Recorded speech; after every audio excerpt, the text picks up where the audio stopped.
6 million people could die from HIV and AIDS if U.S. funding stops, UN agency warns. More than 6 million people could die from HIV and AIDS in the next 4 years if U.S. President Donald Trump's administration pulls its global funding for programs, the United Nations AIDS Agency said on Friday, although a waiver was placed on HIV/AIDS programs in last month's U.S. foreign aid funding freeze. Many concerns remained about the future of treatment programs, the deputy executive director of UNAIDS told reporters in Geneva. There is a lot of confusion, especially on the community level, how the waiver will be implemented. We're seeing a lot of disruption of delivery of treatment services. Christine Stegling said, Trump put hundreds of millions of dollars worth of foreign aid donations on hold for 90 days upon taking office on January 20.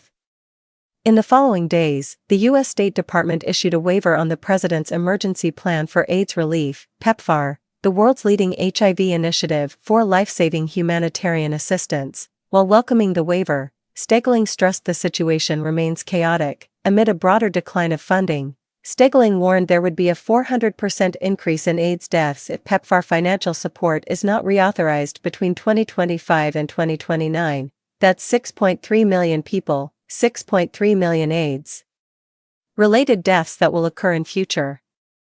Any penny, any cut, any pause, will matter for all of us, she said, urging UN member states to step in. In Ethiopia, we have 5,000 public health worker contracts that are funded by U.S. assistance.